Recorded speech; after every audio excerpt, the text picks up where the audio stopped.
sunt nou pe YouTube. Da, mănânc acum. Mi-e foame. Și da, vă rog, puteți să vă abonați. Vă rog. Și dați un like pe acest video de YouTube. Da, sunt nou pe YouTube. Nu o să-mi arăt fața, dacă vreți să știți. Asta e un posterville. Adică primul meu episod, deci vă rog. La 5 like-uri un episod nou, vă rog. Aia vreau. 5 like-uri și un episod nou. Pentru că știu, pe YouTube nu luați foarte mult like-uri. Pentru aia sunt foarte multe. Și da, nu sunt YouTuber mare.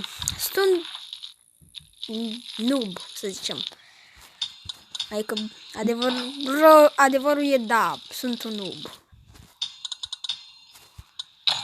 Ouleu, mi-era să încerc ceva care nu trebuia să fac. Ce frumos. Da, am un record mai mare.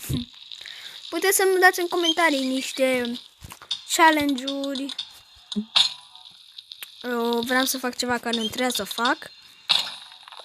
Și da, vă rog să dați măcar să vă abonați sau să dați un like aici pentru un nou video.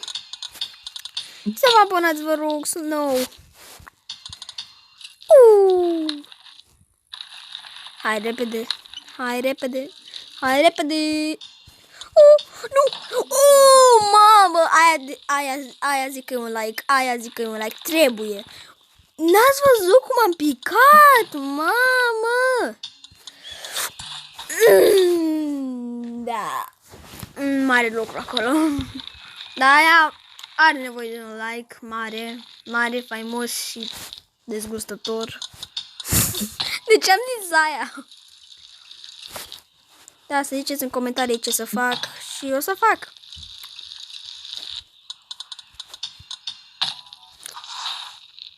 Și 5 like-uri pentru un episod nou. Atât. Atât vreau de la voi. Sau dacă se uită măcar cineva. Asta e un pa. Pa!